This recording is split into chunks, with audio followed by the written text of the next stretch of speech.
እግዚአብሔር ማየት ያለብን በክርስቶስ ወዳጅ እግዚአብሔር የተባረከ ኢየሱስ ያደረገ። ስለዚህ ምንድን ነው የሚለው? የማይጠቅመው ቸርነት የሚያደርግ የለም አንድ ስንኳ። ከዛስ ጉሮሯቸው እንደተከፈተ መቃብር ነው፣ በመላሳቸው ሸንግለዋል። የእባብ መርዝ ከከንፈሮቻቸው በታች አለ፣ አፋቸው እርግማንና መራርነት ሞልቶበታል። እግሮቻቸው ደምን ለማፍሰስ ፈጣኖች ናቸው። የጥፋት ጉስቁልና በመንገዳቸው ይገኛል። ጥፋትና ጉስቁልና በመንገዳቸው ይገኛል። የሰላምን መንገድ አያውቁም። በዓይኖቻቸው ፊት እግዚአብሔርን መፍራት የለም። ስንቶቹ ሁሉ እግዚአብሔርን መፍራት የለም። ቁጥር 19 ላይ ይለናል፣ አፍን ሁሉ ይዘጋ ዘንድ፣ አፍን ሁሉ ዝም ይል ዘንድ። ዝም አሁን ሰው እንደዚህ ከሆነ ሰው ማለት ይሄ ይሆን። ሰው ማለት ከቁጥር 11 እስከ 18 ያለው ከሆነ የሰው ማንነት በእግዚአብሔር ፊት አንደበት መናገር ይችላል። ስለ ጽድቅ መናገር ይችላል። ስለ ደግነት ማውራት ይቻላል። ይቻላል። ስለ ቸርነት፣ ስለ ደግነት፣ ስለ መልካምነት፣ ስለ ጽድቅነት ሰው እግዚአብሔር ፊት ማውራት ይችላል? አይችልም። አፉን ይዘጋል፣ አይናገርም። እግዚአብሔር ፊት ማንም ስለ ጽድቁ አይከራከርም። ማንም በእግዚአብሔር ፊት ጻድቅ ነኝ አይልም። ለምን? አፉን ይዘጋል። ለምን? ሰው ማለት ከቁጥር 11 እስከ 18 ያለው እንደዚህ ነው። ምሕረት የለው፣ ደግነት የለው፣ ቸርነት የለው፣ ኃጢአተኛ ነው፣ ምንም መልካም ስራ የለውም። አፉን ሁሉ ይዘጋ ዘንድ ዓለምን ሁሉ ከእግዚአብሔር ፍርድ በታች ይሆን ዘንድ ሕግ የሚናገረው ሁሉ ከሕግ በታች ላሉት እንዲናገር እናውቃለን።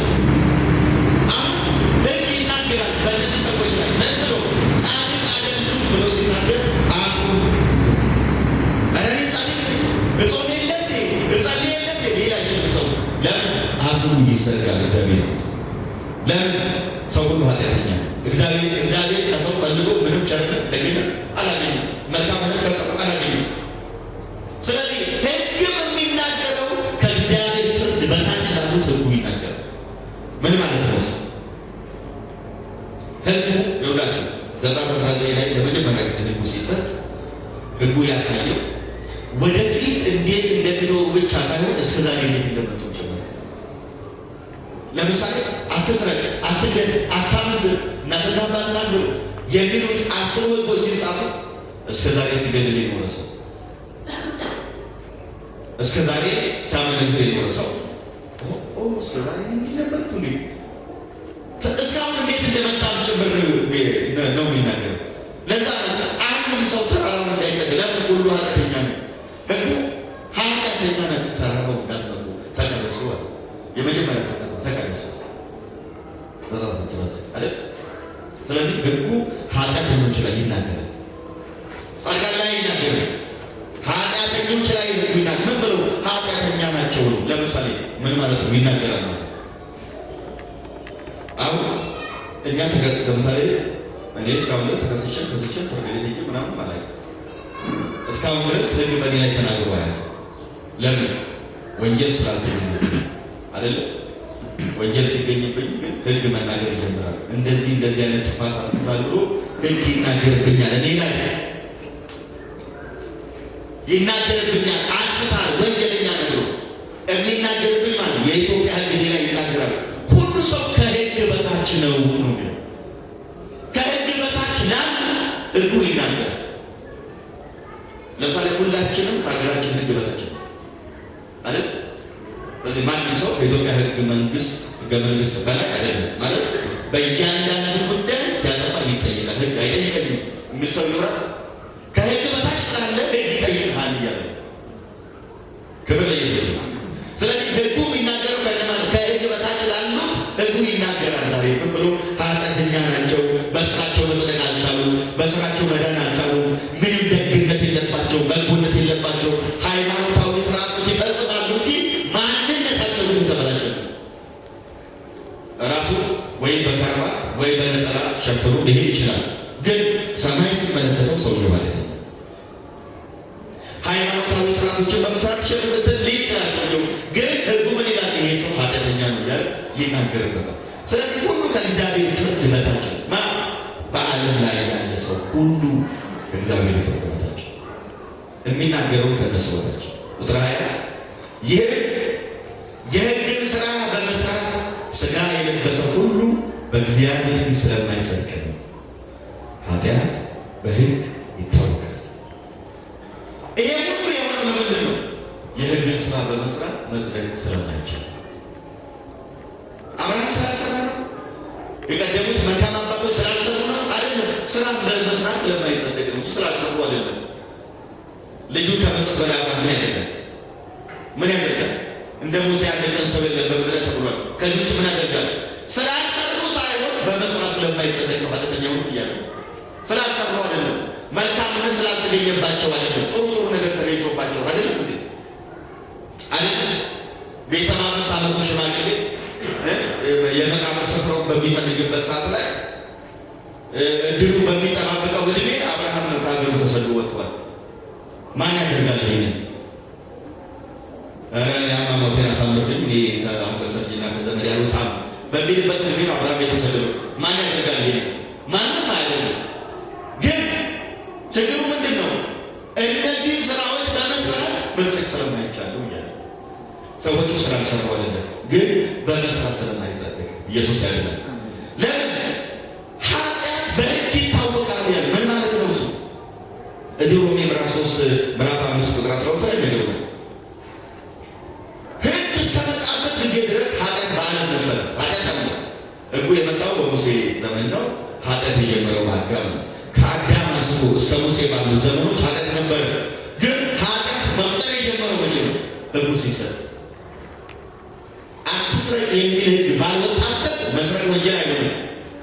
ስርቆት ወንጀል የሚሆነው ማለት ሕገ መንግስታዊ ማለት ነው። ስርቆት ወንጀል የሚሆነው ምን ሲሆን? አትስረቁ የሚል ሕግ ሲወጣ። አሁን ከመስረቅ በላይ በጣም ብዙ ነውሮችን ሰው ይሰራል። ለምሳሌ እነዚህ ነገሮች ወንጀል ያደረጉት ለምንድን ነው? እነዚህ ነገሮች ማድረግ በሕግ ያስቀጣል የሚል ሕግ ስራ ወጣል። ይወጣስ ምን ጊዜ የሚወጣው ሰው ሕግን ይወዳል እንጂ ሕግን መፈጸም አይችልም። ሕግ ደግሞ የሚወጣው መልካም ሰዎችን ለማትረፍ ሳይሆን ወንጀለኛን ለመቅጣት ነው ማለት ነው። ወንጀለኛን ለመቅጣት ነው ሕግ የሚወጣው። አሁን ልክ ኮማንድ ፖስት በሚታወጅበት ጊዜ ሰው ይጋዛል፣ ከቁጥር እስር ቤት ይጨናነቃል። ለምን? ሕግ በወጣ ቁጥር ወንጀለኛ ይበዛል እንጂ መልካም ሰው አይበዛም። የሕግ ባህሪ ምንድን ነው? ወንጀለኛን መቅጣት ነው። ለምሳሌ አንድ ሰው ምንም ወንጀል ሳይኖርበት እስከ 80 ዓመት ድረስ ቢኖር መንግስት ጠርቶ አንተ 80 ዓመት ሙሉ ስትኖር ምን ወንጀል ሰርተህ አታውቅም ብሎ ይሸልማል። ሽልማት አለ።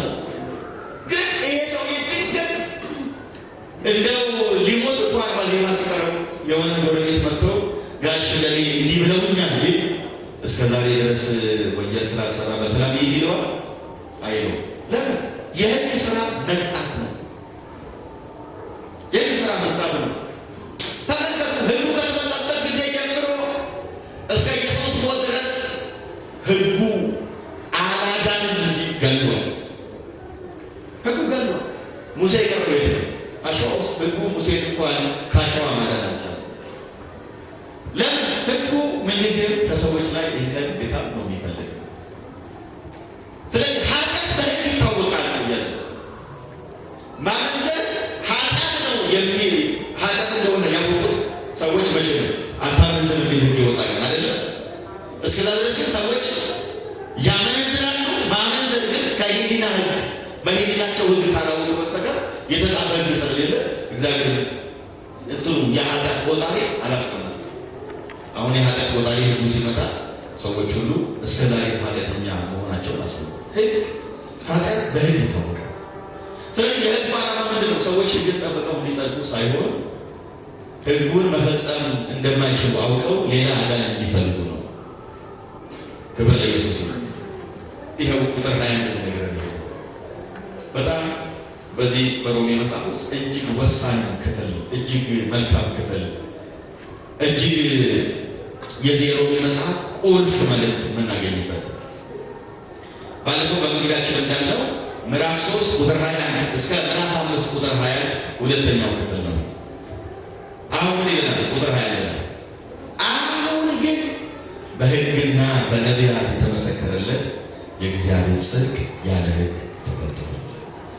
አሜን ወይ? አሁን ግን አሁን መቼ ነው? አሁን ተብሎ የሚቆጠረው ዘመን መቼ ነው? ኢየሱስ ከሞተበት ጊዜ አንስቶ ያለው አሁን በሕግና በነቢያት የተመሰከረለት የማን ጽድቅ? የእግዚአብሔር ጽድቅ ያለ ምን ተገልጧል? ያለ ሕግ ተገልጧል። ያለ ሕግ ነው ጽድቅ የመጣው፣ ያለ ሕግ ነው። ይሄ ሕግ ሰዎችን ሁሉ ገድሏል። ሰዎች ሕጉን ጠብቀው መዳን የዘላለም ሕይወት ማግኘት አልቻሉም።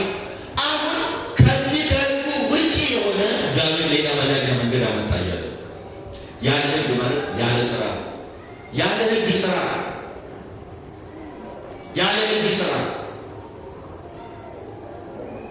ያለ ሰዎች ተሳትፎ፣ ያለ ሰዎች ምንም አስተዋጽኦ የማያደርጉበት በሆነ መንገድ እግዚአብሔር ጽድቅን አመጣ። ኢየሱስ ያደረገ እግዚአብሔር ጽድቁን ገልጧል። ያለ ምን? ያለ ሕግ። ያለ ሕግ ማለት ያለ ስራ፣ ያለ ጾም ማለት ነው፣ ያለ ጸሎት ማለት ነው አይደለም። ያለ ብሉይ ኪዳን ሕጎች ማለት ነው። ያለ ሕግ ነው የሚዳረው ብለን ስንል ወደ ምናስበው በጾም አይዳን በጸሎት ብቻ አይዳን ማለት አይደለም። በለምቻ ማሰብ አለብን። የሙሴ ሕግጋቶችንም በመፈጸም አይዳንም አይደለም። ግልጽ ነው ማለት አይደል? የሙሴ ሕግን በመፈጸም አይዳንም። አንድ ሰው የማይዳነው ለምንድን ነው? መፈጸም ስለማይቻል ነው የማይዳነው። ሰው ያዕቆብ እንደነገረ ሰው 9 ጠብቆ አንዱ ቢስት 9 ከ10 እያዝለታል አየህ 0 ከ10 ነው የሚያዝ። ሕጎች አግራተው ሕግ ነው የተባለው በአንዱ እያጠፋ በሁሉ አጠፋ። ስለዚህ ሰው የሙሴን ሕግንም በመፈጸም ጽድቅን ሊያገኝ አይችልም። ጽድቅን ሊያገኝ አይችልም። ስለዚህ አሁን ግን በሕግና በነቢያት የተመሰከረለት የእግዚአብሔር ጽድቅ ያለ ሕግ ተገልጦ የተገለጠው የማን ጽድቅ ነው? ሲያውጁት የማዘገ ነው። በክርስቶስ የተቀበልነው የማን ጽድቅ ነው ማለት ነው? የእግዚአብሔር ጽድቅ ነው። የኛ ጽድቅስ? የኛ ጽድቅማ ይኸው አነበብ ነው አይደለ? ከ9 ከ11 እስከ 18 ያለ አነበብ። የኛ ጽድቅ ይሄ ኢሳይያስ 64 ላይ ጽድቃችን ምንድን ነው ይላል? የመርገም ጨርቅ ነው። እንግዲህ ጽድቃችን ነው አሁን ጾማችን፣ ጸሎታችን፣ መልካም ስራችን የመርገም ጨርቅ የሆነው ክፋታችን ምን ያህል ይሆን? ስለዚህ የሰው ጽድቅ በእግዚአብሔር ፊት የመርገም ጨርቅ ነው። አሁን ይሄ ለዳኑ ሰዎች አይነገርም። ወረዲ እኛ ከዚህ ወጥተን የእግዚአብሔር ጽድቅ ምን ስራለን ስለተቀበልን የእኛ ጽድቅ አሁን የኛ እናንተ ጽድቅ ማለት ነው። ጉባኤው አውጇ። ስለዚህ አሁን የእኛ ጽድቅ የእግዚአብሔር ጽድቅ ስለሆነ እዚህ ያሉ ሰዎች እኛ ያሉ ሰዎች ጽድቃችን የመርገም ጨርቅ ሳይሆን የእግዚአብሔር ጽድቅ ነው። አሜን ነው። ስለዚህ እግዚአብሔር ፊት ያለ ነው በማን ጽድቅ ነው? በእግዚአብሔር ጽድቅ ነው። ይኸውላችሁ እርግጠኛ ሁኑ፣ እግዚአብሔር ከልጁ ባነሰ ጽድቅ ማንንም አያስተናግድም። እግዚአብሔር ወደ እሱ መቅረቢያ ልክ አድርጎ ያስቀመጠው የራሱን ጽድቅ ነው። የራሱን ጽድቅ በክርስቶስ በኩል ሰጠ። ይከብዳል። ልክ ነው። ከሃይማኖት ቤት የመጣ ነው ሁላችን። መዳንን በግላችን በጾማችን በስራችን ተራራ በመውጣት ቁልቁለት በመውረድ የምንፈልግ ሰዎች ነበር። እዚህ መተን የምንሰማቸው ወንጌሎች እኛን ከዚህ ነፃ የሚያወጡን አይደሉም። ስለዚህ እንደዚህ አይነት ነገሮች ከፍተኛ ተራራ ቢመስሉ ቃሉ ጽፎልናል። ጽድቃችን ክርስቶስ ነው። ኢየሱስ ያድናል። የተሰጠን ጽድቅ የእግዚአብሔር ጽድቅ ነው። ይሄ ጽድቅ በምን መጥቷል? ያለ ሕግ፣ ያለ ሰው ዋጋ፣ ያለ ሰው ድካም። እዚህ ላይ አስታውሶ ማለት ይቻላል አይቻልም። ደግሞ ላፈሰሰ ጌታ ክብር ያለ ድካም። አሁን የምጸድቀው ያለ ምንድን ነው? አንተ ያለ ድካም ነው የምጸድቀው። ኢየሱስ ያድናል።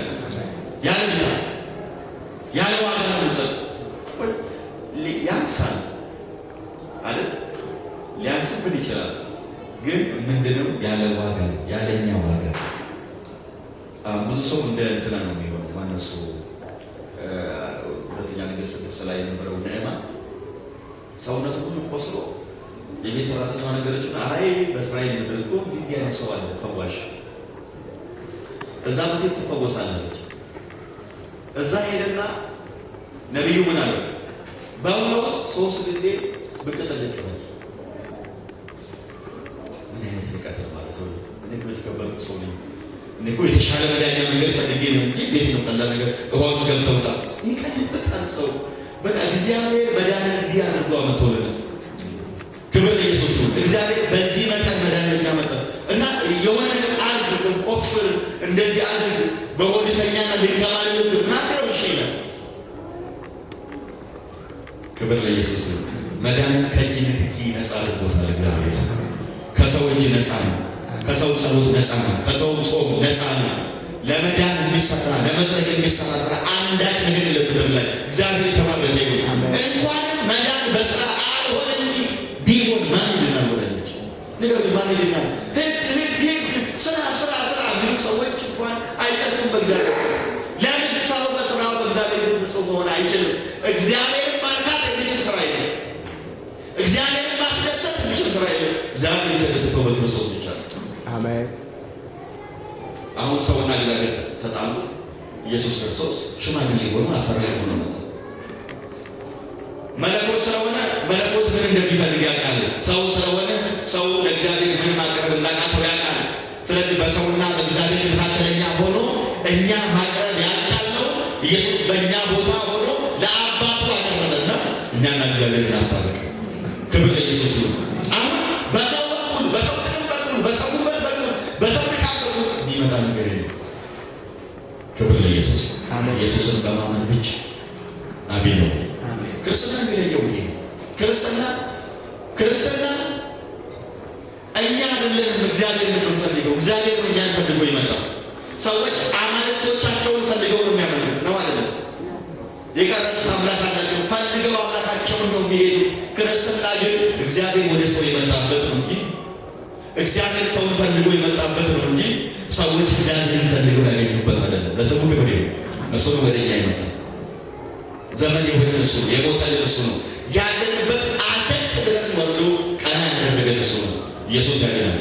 ሃሌሉያ። አሁን ግን በሕግና በነቢያት የተመሰከረለት የእግዚአብሔር ጽድቅ ተገልጧል። ብቻ ያለ ሕግ የተገለጠ ያለ ሕግ ምዕራፍ 2 እንዳነበብ ነው፣ ምዕራፍ 1 እንዳነበብ ነው፣ እስከ ምዕራፍ 20 ድረስ እንዳነበብ ነው። ከነዚህ ውጪ በሆነ ነገር እግዚአብሔር መዳንን ለሰዎች አመጣው። አሜን። ይሄ ሳይገባ ምን አዘምር ምንም አይሰራም። አዘምር ለአማልክቶቻቸው ይዘምሩ አሉ፣ ለአማልክቶቻቸው የሚጸልዩ አሉ። ክርስትና የተመሰረተው እዚህ እውነት ላይ ነው አይደለም? ክርስትና የተመሰረተው መሰረቱን የጣለው እዚህ እውነት ላይ ነው። ይሄንን እያፈለሰ ምንም ሃይማኖታዊ ግንብ መገንባት አይቻልም። ሃይማኖታዊ አጥር መገንባት አይቻልም። ካለም ይፈርሳል። የወንጌል እውነት ሲገለጥ ሃይማኖታዊ ድንበሮች ሁሉ ይፈርሳሉ። የወንጌል እውነት ሲገለጥ ሃይማኖት የገነባው ትምህርት ሁሉ ይፈርሳል። አሜን። ኢየሱስ ያድናል። አሜን። ስለዚህ ወንጌል ሲነገር ኃጢአተኛውንም ያጸድቃል፣ ሃይማኖታዊ ትምህርቶችንም እያፈረሰ ይሄዳል። ኢየሱስ ጌታ ነው። አሜን። በሕግና በነቢያት የተመሰከረለት የእግዚአብሔር ጽድቅ ያለ ሕግ ተገልጧል። ግን ምንድን ነው ሕጉ? ጽድቁ በሕግና በነቢያት የተመሰከረለት ነው። ስለዚህ ነቢያቶቹ ስለምን መስክረው ነበር? ስለዚህ ጽድቅ መስክረው ነበር። ሕጉ ስለዚህ ጽድቅ መስክረው ነበር። አሁን ግን በሕግና በነቢያት ተዛይላችሁ ኢየሱስ ክርስቶስ መለውን ተራራ ላይ ተገኝቶ ክብሩን በገለጠ ጊዜ ሙሴና ኤልያስ መጡ አይደለም? ሉቃስ ነገር ስለ ኢየሩሳሌም የሚነጋገር ነበር ብሎ ኤልያስ ነቢያቶችን ወክሎ ሙሴ ሕጉን ወክሎ መጣ። ብሉይ ኪዳን ሕግና ነቢያት ተብሎ ተጠቅሟል። ስለዚህ የተተነበየለት መጥቷል። እግዚአብሔር ጽድቅ መጥቷል። እግዚአብሔር የመዳኛ መንገድ አድርጎ ኢየሱስን አመጥቶታል። እሱን በማመን ብቻ መዳን ይገኛል። እኛ እንኳን ይከብደናል። እኛ እንኳን አሁን እዚህ በጌታ ብለን የተሰበሰብነው ሰዎች እንኳን ይከብደናል እንዲህ አይነት ነገሮችን መጋለጥ። ግን አሁን ጊዜው እንዲህ አይነት ነገሮች ላይ መጨከን የማይቻል ከሆነ አንድ እርምጃ መራመድ አይቻልም። ከዚህ በኋላ አይመስላችሁ? የወንጌል እውነት ላይ የማይጨከን ከሆነ የወንጌል እውነት ላይ ድፍረት ማንደፍር ከሆነ መጪውን ጊዜ መጋፈጥ አይቻልም። ለምን? በሃይማኖታዊ ስርዓት ቢሆን ከኛ የተሻሉ ሰዎች አሉ። ስለዚህ የወንጌልን እውነት መናገር ያስፈልጋል። የወንጌል እውነት ወንጌልን ጸጋ ያደረገው ወንጌል ያሰኘው ምን ስላለበት ነው? የእግዚአብሔር ጸጋ ስላለበት ነው። የእግዚአብሔር ጸጋ ከማለት አወጣው ማለት ወንጌል አይደለም። የምስራች አይደለም። የምስራች የሆነው መዳን በነፃ ስለሆነ ነው። ኢየሱስ ያለው ምን እያለ ነው? አንደኛ የተገለጠው የእግዚአብሔር ጸጋ ነው እያለ ነው። ይሄ የተገለጠው የማን ጸጋ ነው? የሰው ጸጋ የለም ማለት ነው። እዚህ የእግዚአብሔር ጸጋ ደግሞ የሚገኘው ያለ ምንድን ነው? አንዴ የተገለጠ ነው። እግዚአብሔር ተገለጠ ነው ብለን የሚገኘው ያለ ምንድን ነው? ያለ ስራ ነው። የእግዚአብሔር ጸጋ የተገለጠ የእግዚአብሔር ጸጋ ደግሞ የሆነ ቀን ከፍ የሆነ ቀን ዝቅ አይልም። የጾመን ቀን ከፍ ጸሎት ያቆመን ቀን ዝቅ አይልም። የእግዚአብሔር ጸጋ ልኩ ኢየሱስ ነው። አንዳንዴ ችግር አለ አይደል?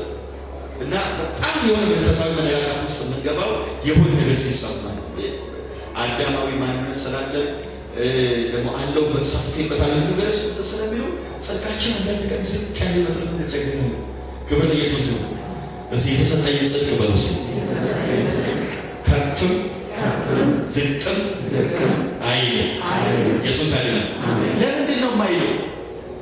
በእኛ ጥረት ቢሆን የተገኘው የበረታን ቀን ከፍ ይላል፣ የደከመን ቀን ዝቅ ይላል። ኢየሱስ አይደለም። ነገር ግን በእኛ ጥረት ስላልተገኘ የተገኘው ኢየሱስን በማመን ብቻ ስለሆነ ቋን ተቀበላችሁ። እግዚአብሔር ሰውን ፍቅሩ አይቀንስም ብቻ ሳይሆን ፍቅሩ አይጨምርም። አሁን ከወደደን በላይ ወደፊት አይወደድም። እግዚአብሔር እስከ መጨረሻው ወደደ። ኢየሱስ አይደለም። ስለዚህ እግዚአብሔር ጽድቅ የማይቀንስ ብቻ ሳይሆን የማይጨምርም ነው። የእግዚአብሔር ፍቅር የማይቀንስ ብቻ ሳይሆን የማይጨምርም ነው። ስለዚህ እርግጠኛው የተቀበልነው ጽድቅ ከዚህ ዝቅ የሰው መልካም ስራ ምናምን ያሰለኛል። ድንገት ስራ ቦታ ምናምን ተናግሮ አናጋሪ ያዘኝ ምናምን ወጣት ቁስ ይለፋል። መንገድ ቢሮ ስገባ ያበሳጫል ምናምን ያኔ ከጽድቅ የጎደልክ ይመስላል። ጽድቅ በስራ አልመጣም አይደል? ወላጆች ጽድቅ በስራ አልመጣም፣ በጾም አልመጣም፣ በጸሎት አልመጣም፣ በእኛ አክቲቪቲዎች የመጣ አይደለም። ስለዚህ ኢየሱስን በማመን ስላገኘነው ቋሚ አሜን። ልኩ ማን ነው? ኢየሱስ እንጂ ሰዎች እንደሚመስላቸው የሆነ ነገር ጎረቤት ያስቀየምበት ቦታ ላይ እዚህ ታረጋለዛ ምናምን ያለ አሁን በር ላይ ያስቀምጠው ከጎረቤት ጋር ስንታረቅ ናጋ ምን ታረጋል ግባ ምናምን ያለ እንዲህ የሚያመላልሰን የሚያከራትተን ይመስላችኋል። ግን የዳነ ድኖ እንዲቀር የጸደቀ ጸድቆ እንዲቀር ኢየሱስ ክርስቶስ ጸድቆን ሰጥቶናል። ሃሌሉያ! ኢየሱስ ያድናል። የተባረከ ተባርኮ እንዲቀር የዳነ ድኖ እንዲቀር የጸደቀ ጸድቆ እንዲቀር እግዚአብሔር በክርስቶስ በኩል ጸድቆን ሰጥቶናል። ያዕቆብ ከእግዚአብሔር ጋር ሲታገል አድሮ ጠዋት ይቅርታ ሹዳውን ነካው እና ጠዋት ያነክሳል። እንደዚህ ያዕቆብ ያነክሳል እና ስፍራው ምን አለው ይላል? ምን አለው ይላል? ስፍራው እንዴ ምን ማለት ነው? ድኜ ቀርቻለሁ ማለት ኢየሱስ ያድናል። እያነከሰ ድኜ ቀርቻለሁ ይላል። ክብር ለጌታ ይሁን። በብዙ ነገር እንዲህ እያነከሰ ሊሆን ይችላል። መስሪያ ቤት ከሰው ጋር እየተጣለን እየተጋጨን ወደ ነገር እያነከሰ ሊሆን ይችላል። ግን ድነን ቀርተናል። ኢየሱስ ያድናል። ሃሌሉያ! እያነከሰ ነው። ልክ ነው። ገና ወደ ቤት እስክንሄድ ድረስ እናነክሳለን። ክብር ለኢየሱስ ይሁን። እናነክሳለን። ከጎረቤት ጋር እናነክሳለን። ስራ ቦታ እናነክሳለን። ቸርች እናነክሳለን። ልዩ ልዩ ቦታ እናነክሳለን። ግን ጽድቃችን ቋሚ ነው። ሃሌሉያ! ግን ጽድቃችን ቋሚ ነው። ከፍና ዝቅ አይልም። የተሰጠን ጽድቅ ከፍ ዝቅ የማይል ነው። ለምን? በክርስቶስ ነው የተሰጠን። ኢየሱስ ያድናል። እነዚህ የሚያስቡ ሰዎች አንድ ነገር ለመሆኑ አንተ የዳንከው በስራ ነው? አዎ ካለ በቃ በደንብ አድርገህ የሚያስራ የሰራ ቀን ከፍ ይልልሃል፣ ያልሰራ ቀን ዝቅ ይልብሃል። እምንጾመው የምንጸልየው ጽድቃችን ከፍ ለማድረግ ነው። ከሆነማ መዳን በስራ ነው፣ መዳን በጸጋ አይደለም። መልካም ስራ የምንሰራው ጽድቃችን ከፍ እንዲል ነው፣ እንዲጨምር ነው። ከሆነማ መዳን በስራ ነው፣ መዳን በእግዚአብሔር ጸጋ አይደለም። ይሄው የእግዚአብሔር ጽድቅ ያለ ሕግ ነው የተሰጠን። ይሄ ጽድቅ ደግሞ ለሚያምኑ ሁሉ የተሰጠው ይላል አይደል? ቁጥራው እርሱም ለሚያምኑ ሁሉ የሆነ ማንን ነው የምታምነው? የፈለገው ማመን አይቻልም። የምታምነው ኢየሱስ ነው። በኢየሱስ ክርስቶስ ለማመን የሚገኘው የማን ጽድቅ ነው? ለዘባታቸው የማን ጽድቅ ነው? እስኪ የተሰጠኝ በሉ የእግዚአብሔር ጽድቅ ያልፋል። እግዚአብሔር ጽድቅ ያልፋል። እግዚአብሔር ጽድቅ ይቆሽሻል። እግዚአብሔር ጽድቅ ይጠፋል። እግዚአብሔር ጽድቅ ከፍ ይላል። እግዚአብሔር ጽድቅ ዝቅ ይላል። እግዚአብሔር ጽድቅ አይልም። ወዳጆች ባጸደቀን ጌታ የተባረከ ይሁን። እዚህ ላይ ነው ምሕረታችንን መመስረት ያለብን። ይሄንን እየሸረሸርን ሌላ ነገር ብናስብ ምን ይጠቅማል? ምን ይጠቅማል? ይሄንን እያሳነስን ሃይማኖታዊ ስርዓቶች ብናደርግ ምን ይጠቅማል? ምንም አይጠቅም። ወዳጆች እንደዛማ ከሆነ የቀድሞ ሃይማኖታችን ምን አለ? ምን አለ? ምን አለ? የቀድሞ ሃይማኖታችን ከቀድሞ ሃይማኖታችን የመጣ ነው። ለምን ሆነና የመጣ ነውማ መዳን በስራ ስለማይገኝ ኢየሱስን በማመን የሚገኘውን የእግዚአብሔር ጽድቅ ፈልገን ነው የመጣ ነው። ክብር ኢየሱስ ነው። ስለዚህ አመንና ተቀበልን። አሁን የእግዚአብሔር ጽድቅ ተቀበልን። ኢየሱስ ያድናል። ሃሌሉያ። በዚህ እውነት እንድንጸና ይፈልጋል ወዳጆች። ኢየሱስ ጌታ ነው። አሜን። ክብር ለኢየሱስ ነው። ከፍና ዝቅ የማይል የእግዚአብሔር ጽድቅ ተቀበልን። በቃ በዚህ እምነት ላይ እንድንመሰረት፣ በዚህ እምነት ላይ እንድንቆም ነው አሁን መጽሐፍ መንፈስ ቅዱስ ዛሬ ይህንን እድል ሰጠን አይደል? ይህንን እድል ሰጠን። በዚህ አጋጣሚ እዚህ ጋር የመጣን ሰዎች ካለ ስለ መዳናችን ስናስብ በነፃ ስለተገኘው መዳን ነው ማሰብ። ክብር ለኢየሱስ። አንደኛ በሕግና በነቢያት የተመሰከረለት ነው። ሁለተኛ የእግዚአብሔር ጽድቅ ነው። ሶስተኛ የተገለጠው ያለ ሕግ ነው። ከዛ የሚሰጠው ደግሞ አራተኛው ለሚያምኑ ሁሉ የሚሰጥ ነው። አምስተኛው በኢየሱስ ክርስቶስ በማመን ነው የሚገኘው። በሌላ ነገር ማመን ይቻላል? አይቻልም። በሌላ ነገር ማመን አይቻልም። ጸሎትን ማመን የእውነት ሰው የእውነት ጌታን የተቀበልነው በነገራችን ላይ ከራሳችን ስራ ለማምለጥ ነው። ነገር እኛ አካባቢ የማይሳደቡ ሰዎች የሉ፣ ምንም የህይወት እንከን ማታዩባቸው ሰዎች የሉ፣ ግን በጌታ ያሉ ለዚህ ሰው ደግሞ ወንጌል ይነገረዋል። ለምን ይነገረዋል? ወንጌል ድግስ እየደገሰ በሬ እያረደ የሚያበላን ሰው፣ መባ ለመጣል እጁ የሚቀጠቀጥ ሰው አማኝ አለ። በሬ እያረደ ደግሞ ለሰው የሚያበላ ሰው አለ። ይህ መባ ለመስጠት የሚቀጠቀጠው ሰውዬ በሬ አርዶ የሚያበላውን ሰው ለምንድን ነው ወንጌል የሚመሰክርለት? ከአንተ የተሻለ እየሰራ አይደለም አይደለም? ከኛ የተሻለ ስነ ምግባር አለው አይደለም? ከኛ የተሻለ ሰው አይደለም? መዳን ማለት ያለው ክብር ለኢየሱስ ነው። መዳን ማለት ይሄ ስላልሆነ መጥፊያ መንገድ አይሆንም። መዳኛ መንገድ አይሆንም። መጥፊያ መንገድ አይሆንም። መዳኛ መጥፊያም ኢየሱስ ነው። ክብር ለኢየሱስ ነው። እነሆ በጽዮን የማሰናከያ ዓለትን ምን እላለሁ አስቀምጣለሁ። በእሱ የሚሰናከል ይንቀጠቀጣል። ስለዚህ ኢየሱስ መዳኛ ብቻ ሳይሆን መጥፊያም ነው። የሚያምን ይድንበታል፣ የማያምን ይጠፋበታል። በእሱ የሚያምን ከእግዚአብሔር ፍርድ ያመልጣል፣ በእሱ የማያምን ደግሞ ወደ እግዚአብሔር ፍርድ ይገባል። አሁን መሰረታው ኢየሱስ ነው።